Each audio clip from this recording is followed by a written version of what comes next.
What's going on, guys? We're gonna be hopping into this video. Hope you guys are having a good day, having a blessed day.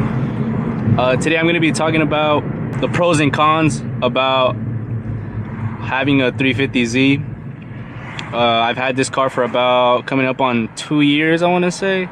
But yeah, if you guys are thinking of buying one, I'm going to talk about what I like, what I don't like. I think the first point that I think I want to make, the pros, what I like about having this car. First things first is obviously the reliability. These cars are super reliable, very durable. Obviously, if you maintain them, you know, do your oil changes regularly, change out the fluids, all that, do the regular maintenance, these things will last quite a long time.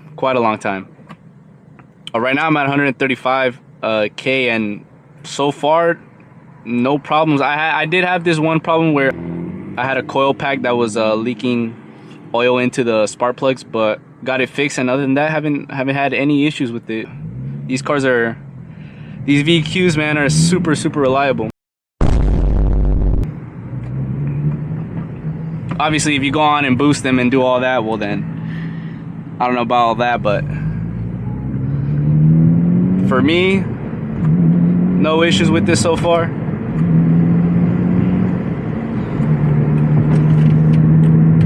Another thing that I want to mention is the aftermarket support. There's a lot of parts, and there's just a lot of support when it comes to these cars.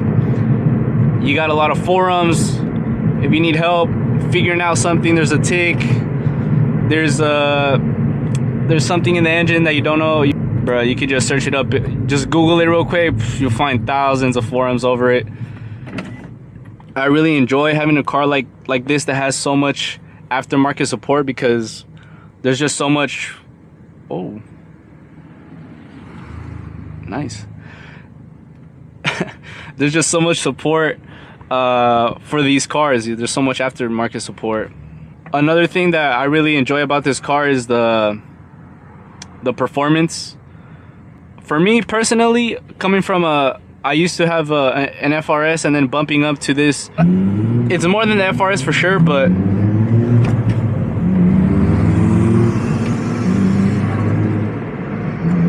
turbo? Is that a turbo?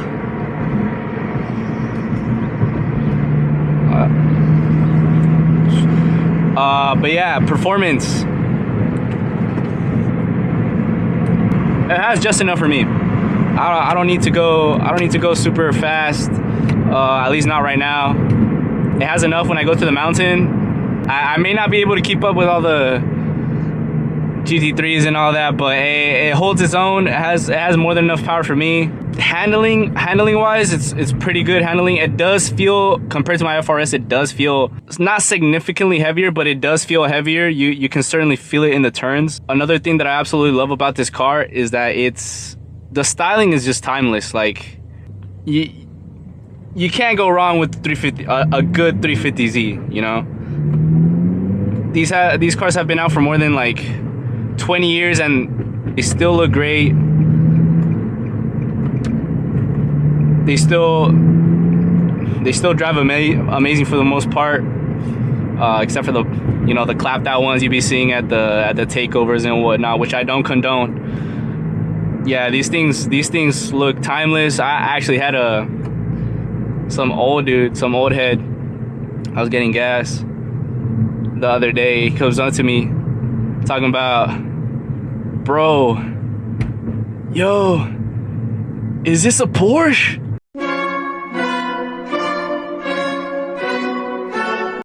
I'm like, nah, bro, this is a Nissan, bro. He's like, what? Nah, this looks like a Porsche. I was like, nah. I had to show him the emblem. But yeah, it just goes to show these things are timeless, you know. Like they for sure don't go out of style. I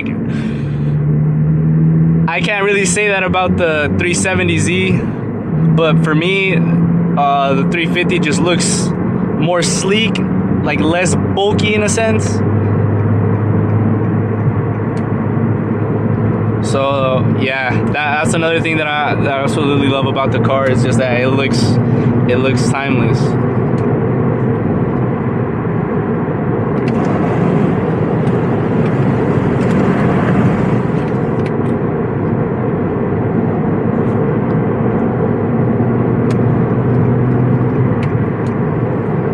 as far as the cons go, one thing that I don't really like about the car,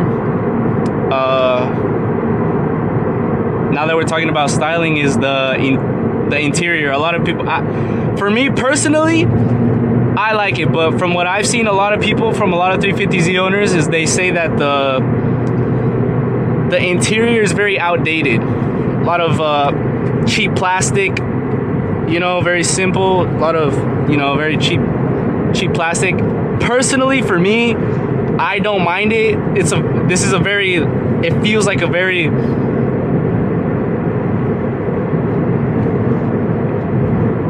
a very driver's car. It's simple, not a lot going on. Just boom, you got your AC, boom, your head unit, that's it. What else? What more do you need, you know? Yeah, for me, I think that's a pro. The simplicity about it is just, I like it. But I know for most, a lot of people want that lot buns and stuff. Personally, I don't enjoy it, but I can see why that it would be a con for a lot of people.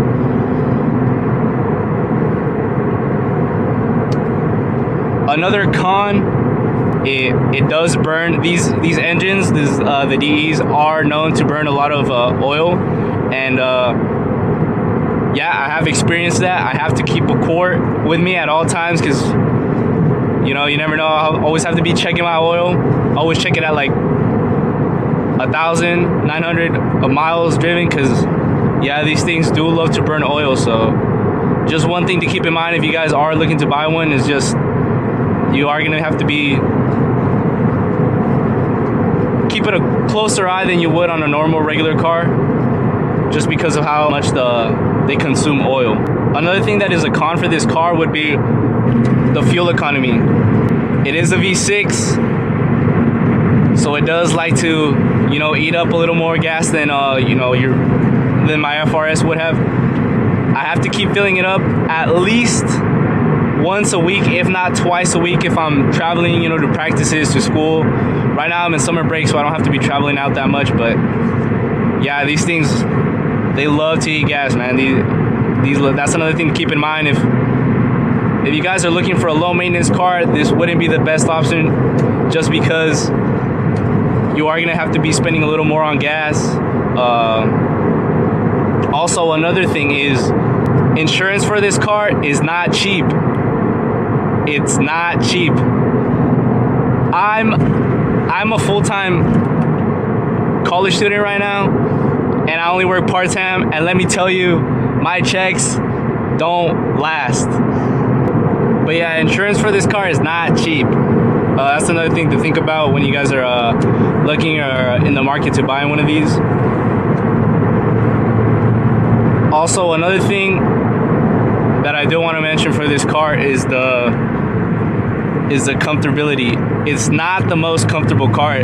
If you're looking for a daily that is comfortable, I don't think this is the car for you, just because it is really bumpy. I mean, if you get an aftermarket suspension for it, sure, why not? It can be comfortable, but it's not the most road friendly car, especially if, you know, lower or whatnot. I don't think this is a great car if you're looking for a comfortable car. This is a driver focused car.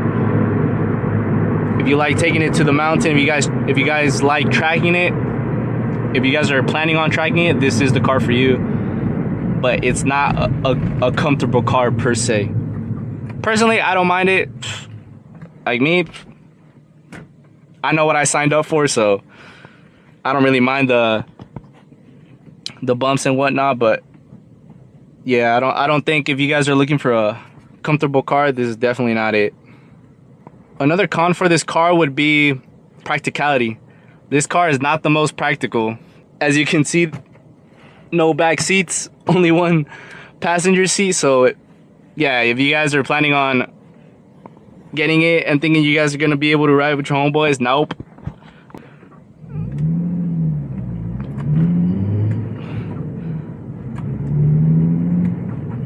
yeah, I would say this car is not the most practical.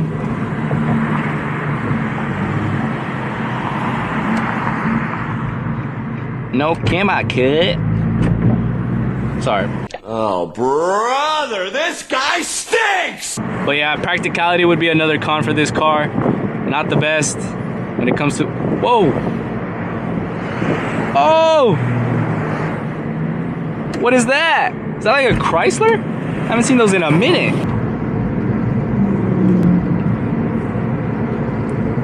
But yeah, if you guys are thinking of buying one, I would definitely recommend, if you guys are looking to buy a driver's car, this is more of a driver's car. I love this car. I wouldn't trade it for anything in the world. Well, you know, maybe a GTR or something, if someone offered me. You know, anybody watching my video wants to give me a GTR, I ain't opposed to it.